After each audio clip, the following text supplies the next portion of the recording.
प्रार्थना पत्रिका मंगलवार 3/10/2023।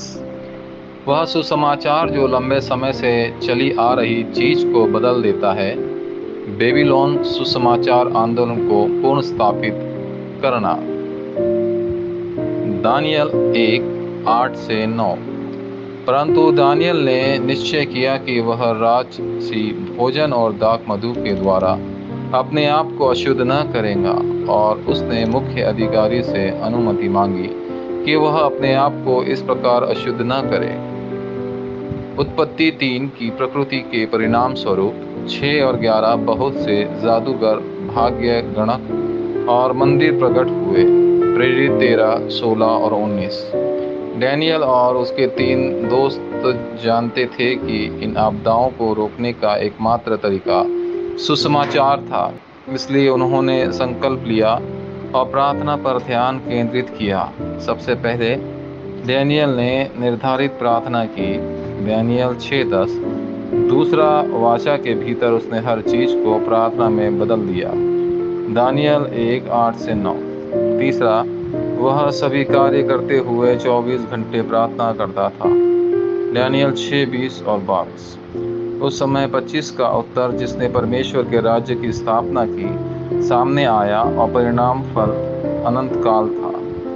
यदि आप इस प्रार्थना में हैं, सिंहासन की शक्ति और परमेश्वर का राज्य आएगा और आप उसके राज्य से संबंधित कार्यों को देखेंगे, और निस्संदेह भविष्य के बारे में आपकी चिंताएं दूर हो जाएंगी। पहला, डैनियल, जिसके पास शांत प्रार्थना का समय था। प्रार्थना के माध्यम से डैनियल ने पहले ही सिंहासन की शक्ति देख ली थी, परमेश्वर के राज्य की उपस्थिति और उसके कार्य। इसलिए बंदी बनते ही उन्होंने संकल्प कर लिया, दानियल 1:8-9। परमेश्वर ने दानियल को एक उच्च पदक लोक सेवक के रूप में नियुक्त किया, जिसने राजा नबूकदनेस्सर, राजा बेलशस्सर और राजा दारा को प्रभावित किया, दानियल 6:1-9। यहाँ तक कि जब कोई संकट आया, तब भी दानियल ने प्रार्थना के इस रहस्य का आनंद लिया, जैसा उसने पहले किया था। परमेश्वर ने उसकी रक्षा के लिए परमेश्वर का एक दूत भी भेजा। दूसरा, 3 दोस्त जिन्होंने आंदोलन प्रार्थना का समय बिताया। जब राजा ने शेद्रक, मेशक और अबेदनगो को सोने की मूर्ति की पूजा करने के लिए मजबूर किया, तो उन्होंने धूर्तता से इनकार कर दिया, दानियल 3:8-23। इसलिए परमेश्वर ने दानियल और उसके 3 दोस्तों को बेबीलोन और दुनिया भर के सुसमाचार प्रचार आंदोलन चलाने के लिए ऊंचा उठाया। तीसरा, एस्तर, जिसके पास गहन प्रार्थना का समय था।